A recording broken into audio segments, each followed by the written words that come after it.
जैसे ही आदमी ने लोहे का दरवाजा खोला, उसने हाथ उठाकर लड़की को विदा किया। लड़की की बेवकूफी ने पूरी ट्रेन के डिब्बे को एक बड़ी विपत्ति में डाल दिया।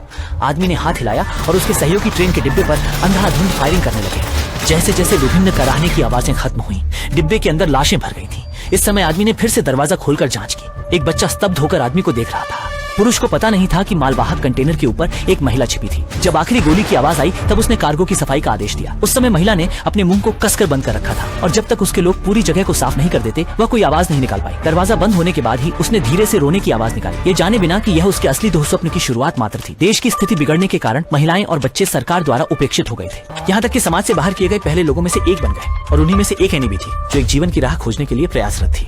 एनी और उसके पति ने भारी रकम खर्च करके चोरी छिपे देश छोड़ने का निर्णय लिया, लेकिन स्थिति की भारी उथल पुथल के कारण उन्हें अलग होना पड़ा। एक छोटे से छेद से एनी ने देखा कि उसके पति को एक और हरे रंग के कंटेनर में भेजा जा रहा है। जब सीमा शुल्क पार कर रहे थे तो शुरुआत में हुई घटना सामने आई। मौत को मात देने के बाद एनी ने अपने पति की सुरक्षा के लिए मोबाइल के माध्यम से एक संदेश भेजा। जल्द ही जोरदार झटके के साथ एनी का कंटेनर भी सफलतापूर्वक जहाज पर चढ़ा दिया गया। उसे लगा कि आगे की यात्रा सुगमता से होगी, लेकिन ये निश्चित नहीं था। जहाज के सफर के दौरान जहाज तूफानी मौसम में फंस गया और कंटेनर भी समुद्र में गिर गया। जब एनी फिर से जागी तो उसने पाया कि वह पानी में लेटी हुई है और चारों ओर गड़बड़ है। उसने अपनी स्थिति के बारे में चिंता करनी शुरू कर दी, इसलिए छोटे छेद से झांक कर देखा। चारों ओर अथाह समुद्र था, यहाँ तक कि पास में कुछ तैरते हुए डिब्बे भी थे। इससे एनी को खतरे का आभास हुआ, इसलिए उसने जल्दी से फोन उठाया ताकि मदद मांगे, लेकिन टूटी हुई स्क्रीन के कारण पासवर्ड नहीं खोल सकी। ये कई बार प्रयास के बाद भी अंततः फोन को अनलॉक नहीं किया जा सका। तब उसने बगल में टंगे बैग की ओर देखा, सभी वस्तुओं को उलट पलट कर दूसरी फोन निकाली, लेकिन इस फोन में भी पासवर्ड लगा था। और भी बुरी बात यह थी कि पहले से ही छलनी बने कंटेनर में धीरे धीरे समुद्र का पानी भरने लगा, जिससे कुछ उम्मीद पाले अनन्या को निराशा घेरने लगी। इस वक्त उसने अपने पेट पर हाथ रखा। गर्भ के हल्के हलचल ने उसे जीने की इच्छा दी और उसने आसपास के बक्से देखने शुरू किए। जैसे ही उसने बक्सा खोला, उसमें बेकार के फ्रेश रखने वाले डिब्बे, कुछ स्वेटर और बोतल में शराब देखकर उसकी निराशा बढ़ गई। यहाँ तक कि ढेर सारे हेडफोन और बेकार के बड़े टेलीविजन भी थे। जीवित रहने के लिए अनिंग को और काम के सामान खोजना पड़ा। अचानक बाहर से हृदय विदारक चिल्लाने की आवाज आई। उसने सोचा ये उसका भ्रम है, लेकिन जब आवाज फिर से आई तो उसे यकीन हुआ कि यह बगल के कंटेनर से आ रही है। तब उसने एक छोटे छेद से झांक कर देखा। सामने वाला हरा कंटेनर धीरे धीरे डूब रहा था। हालांकि उसे स्पष्ट रूप से याद था कि उसके पति का कंटेनर बिल्कुल वैसा ही था। वह दीवार पर बेचैनी से हाथ पटक कर अपने पति को पुकार रही थी, पर इसका कोई भी असर नहीं हो रहा था और देखती है कि बक्सा तेजी से समुद्र में डूब रहा है। इस समय एनी का मन पूरी तरह निराश हो चुका था, यहाँ तक कि उसने अपनी एकमात्र छोटी छुरी निकाल ली ताकि खुद को यहाँ खत्म कर सके। तभी उसके पेट में एक हलचल हुई। उसने अपने पेट को दोनों हाथों से सहलाया। अंदर बच्चा हिल रहा था। उसके पेट में पल रहा बच्चा जैसे उसे हौसला दे रहा था। इसीलिए अन्नाजू ने हार मानने का विचार छोड़ दिया और चुपचाप लेटकर मदद का इंतजार करने लगी। जल्द ही समुद्र का पानी लकड़ी के पटरे को उभा ले गया। अन्नाजू ने फिर से आंखें खोली और ऊपर लटक रहे लकड़ी के बक्से को देखा। घबराहट में उसने मुड़कर दौड़ लगाई और पल में देखा कि बक्से का संतुलन बिगड़ गया। अन्नाजू समझने से पहले ही बक्से में पानी का स्तर तेजी से बढ़ने लगा और कुछ ही देर में वह समुद्र के पानी में डूब गई। सौभाग्य से यह सब सिर्फ एक डरावना सपना था। इसी बीच यह सपना अनन्या को बता गया कि वो यूं हाथ पर हाथ धरे नहीं बैठ सकती। इसीलिए उसने कोशिश करके एक और लकड़ी के डिब्बे को खींचकर लटकते हुए डिब्बे के नीचे लगाकर फिर पूरी ताकत से रस्सी को काट डाला। इस समय बॉक्स सुरक्षित रूप से जमीन पर उतरा। जब उसने जोर लगाकर बॉक्स खोला तो अंदर मिली एक और बेकार की प्लास्टिक कंटेनर की ढेर। जब उसने कंटेनर का ढक्कन उठाया और अंदर से सील निकाल ली तो उसके मन में अचानक एक नया विचार आया। उसने सील को काटकर उसे लीक हो रहे छोटे से छेद में लगा दिया। फिर उसने एक पतली लंबी पाइप ढूंढी, एक सिरा बाहर निकाला और दूसरा सिरा बाहर की ओर पानी निकालने के लिए लगाया और पानी के तापमान के घटने का इंतजार करने लगा। फिर दो और बक्से की ओर धकेला और दीवार के पास लाया, जिससे पूरे कंटेनर को समतल कर दिया। इतना ही नहीं, उसने सभी चीजों को भी फैलाकर देखा। हर वह चीज ढूंढ रही थी जो काम आ सकती है। उसी समय अचानक फोन की घंटी बजी। उसने तुरंत फोन उठाया। ये उसके पति का कॉल था। भगवान का शुक्र था कि उसकी प्रार्थनाओं का जवाब मिला। वह लगातार अपने पति से दुख बांटने लगी। हालांकि इस समय उसके पति की खुद की स्थिति भी अच्छी नहीं थी, लेकिन उसने वादा किया कि वह उसे ढूंढने जरूर आएगा। इससे एनी में फिर से उम्मीद जगी। छोटे से कॉल के बाद एनी ने अपने पास बची हुई खाने की चीजों और पानी की गिनती करनी शुरू की। इस समय को जितना हो सके सहना पड़ा। महिला जब सो रही थी तो उसे डरावनी गड़गड़ाहट की आवाज सुनाई दी। उसने सोचा कि यह सिर्फ भ्रम है, लेकिन जब उसने छोटे छेद से बाहर देखा तो पास के समुद्र में पहले से ही बारिश और तूफान चल रहा था। अचानक महिला के पेट में एक तेज दर्द हुआ और तब पता चला कि उसका पानी टूट गया है, जिससे उसे एक अनहोनी की आशंका हुई। उसे यकीन नहीं हो रहा था कि उसे इस समय अपने पेट के बच्चे को जन्म देना होगा। इसलिए एनी लकड़ी के बॉक्स में सिमट गई और बॉक्स के सहारे पूरी ताकत लगाई। तभी अचानक आई फोन की घंटी ने उसे बाधित कर दिया। हड़बड़ी में एनी ने फोन उठाया, लेकिन अचानक तेज हिलने से उसका मोबाइल पानी में गिर गया। तभी उसने देखा कि बंद किया हुआ छेद समुद्र की लहरों से टूट गया है और लगातार अंदर पानी आ रहा है। इस गंभीर स्थिति का सामना करते हुए वह फिर से पानी में गई और रिसाव को रोकने की कोशिश करने लगी, लेकिन उसके पेट में बच्चा खुश नहीं था।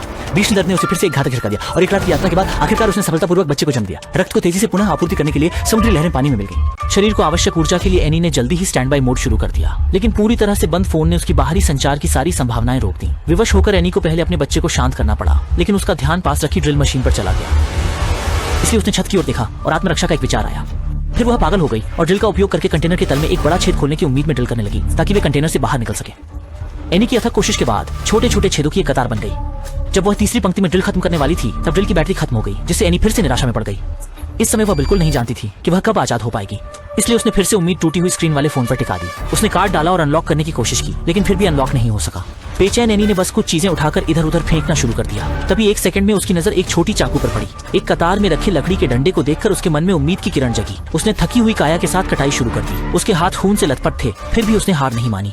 कुछ दिनों की कटाई के बाद छोटे छेद के पास की दरारें भी क्रम से जुड़ गईं। तभी विशाल टुकड़ा अचानक टूट गया, लेकिन एनी के पास शिकायत करने की ताकत नहीं थी और वह केवल आंखों से देखती रही कि लोहे की चादर ने फिर से रोक लगा दी। लंबे समय तक मीठे पानी की कमी के कारण वह केवल छत पर जमी ओस को ही चाट सकती थी। यहाँ तक कि उसने समुद्र का पानी भी इकट्ठा कर लिया और उसे पीने का प्रयास किया, लेकिन उसने खुद को इस अत्याचार से रोक लिया। उसी समय छत से गिरने वाली पानी की बूंदों ने एनी को जगाया, जिससे उसे ईश्वर की कृपा का एहसास हुआ। इसलिए उसने जल्दी से डिब्बे का उपयोग कर और भी मीठा पानी इकट्ठा किया, यहाँ तक कि टिन के डिब्बे को भी नहीं छोड़ा। हालांकि वही छोटी सी चीज उसे एक बार फिर उम्मीद की किरण दे गई। अगले दिन उसने काटे हुए छेद से मोटी रस्सी डाली और अपने दोनों हाथों से रस्सी को कसकर पकड़कर पूरी ताकत से नीचे खींचा, जिससे लोहे की प्लेट धीरे धीरे खुलने लगी। पहली किरण माथे पर पड़ी, जिससे वह और भी उत्साहित हो गई जब तक उसका पूरा शरीर लकड़ी के बक्से पर न लेट गया। अंततः उसने लंबे समय बाद सूरज देखा। यह भगवान की ओर से उसे फिर से जीवन मिलने की उम्मीद थी। इस समय उसने बच्चे को गोद में लेकर छिद्र से बाहर निकला। दोनों बिल्कुल कैन के टिन की तरह विशाल समुद्र में तैर रहे थे। भले ही वह कंटेनर से बाहर आ गई थी, एनी केवल दूसरों की मदद की उम्मीद कर सकती थी। उस दिन उसने मल से भरे कपड़े को समुद्र में फेंक दिया और तत्क्षण बहुत सारी मछलियां आकर्षित हो गईं। इस क्षण उसे एक नया विचार आया और उसने छोटे चाकू की नोक से एक सरल मछली भाला बना लिया और सही समय पर तेजी से वार किया। कई बार कोशिश करने के बाद भी सफलता नहीं मिली और वह इतनी थक गई कि शरीर निढाल हो गया। अभी वह आराम के लिए लेटने ही वाली थी कि आसमान में अचानक एक हवाई जहाज दिखाई दिया। इससे एनी की आंखों में चमक आ गई और वह तुरंत ही बॉक्स के अंदर ऐसा कुछ खोजने के लिए चली गई जिससे वह रिफ्लेक्शन कर सके। जब वह फिर से लौटी तो लोहे की प्लेट से उसकी जांघ पर गहरा कट लग गया। इस समय एनी दर्द को अनदेखा करते हुए दृढ़ निश्चय के साथ शीशा ऊपर उठाकर आशा करती रही कि पायलट उसकी रोशनी को देख सकेगा। अंततः यह प्रयास बेकार गया और घाव से लगातार खून बह रहा था। एनी फिर से बॉक्स के अंदर गई और सर्किट बोर्ड से हुक निकाला, फिर उसे ईयरफोन में से तांबे की तार से जोड़ दिया। कड़ी मेहनत से उसने पैर के घाव को सिल दिया और सामने कई हेडफोन तारों की ओर देखते हुए उसने सभी हेडफोन तारों को एक साथ बुनकर एक साधारण जाल तैयार किया। अगले दिन उसने मछली का जाल पानी में डाला, बच्चे के पुराने कपड़े को फेंककर धैर्यपूर्वक मछलियों के जाल में फंसने का इंतजार करने लगी। जब पहली मछली सफलतापूर्वक जाल में फंसी तो उसने उसे तुरंत खींच लिया। ये पहली बार था जब उसे अतिरिक्त भोजन मिला। एनी ने मछली को कच्चा खाना शुरू किया क्योंकि उसे अच्छी तरह जीवित रहना था ताकि वह बच्चे को दूध पिला सके। आने वाले कुछ दिनों में उसने न केवल अधिक मछलियां पकड़ी, यहाँ तक कि उसने एक कागज पर सहायता संदेश लिखकर समंदर में बहा दिया। कब का पता नहीं चला, लेकिन एनी समंदर में 26 दिन से तैर रही थी। इसी बीच वह यह भी सोच रही थी कि कैसे बाहर निकला जाए। उसी दिन एक समुद्री चिद्दिया उसके सामने दिखाई दी और एनी को तुरंत एहसास हुआ कि वहाँ पास में जरूर जमीन होनी चाहिए। इसलिए उसने रातों रात बच्चे के लिए एक छोटी नाव बना दी, लेकिन कंटेनर के अंदर पानी के दबाव ने प्लग को तोड़ दिया और एक ही समय में पानी का स्तर तेजी से बढ़ने लगा।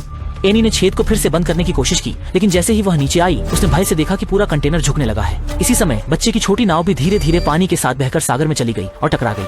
हालत खराब होने लगी जब एनी के पैरों में रस्सी उलझ गई और देखते ही देखते कंटेनर समुद्र के तल में डूबने लगा। एनी तुरंत पानी में कूदी और छोटी चाकू से रस्सी काटने की कोशिश करने लगी, लेकिन सोचा भी नहीं था कि रस्सी इतनी मजबूत होगी। लगभग दम घुटने पर ही रस्सी को पूरी तरह से काट पाया। जब वह फिर से पानी की सतह पर आई तो तैरता हुआ बच्चा पहले ही कहीं जा चुका था।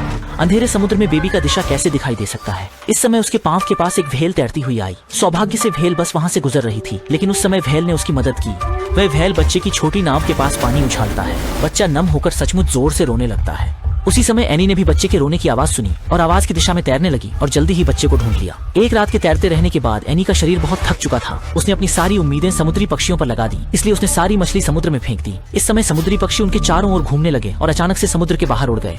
नाव पर मौजूद महिलाओं ने एक असामान्यता देखी तो उन्होंने नाव को पास ले जाकर देखा कि एक तैरता हुआ डिब्बा है। उन्होंने जल्द ही उसे पानी से निकाल लिया और अंदर एक जीवित बच्चा था। महिला के लिए यह विश्वास करना मुश्किल था कि उस बच्चे ने क्या झेला होगा। तभी डिब्बे से जुड़ी एक छोटी सी आवाज ने महिला के मन में संदेह उत्पन्न किया।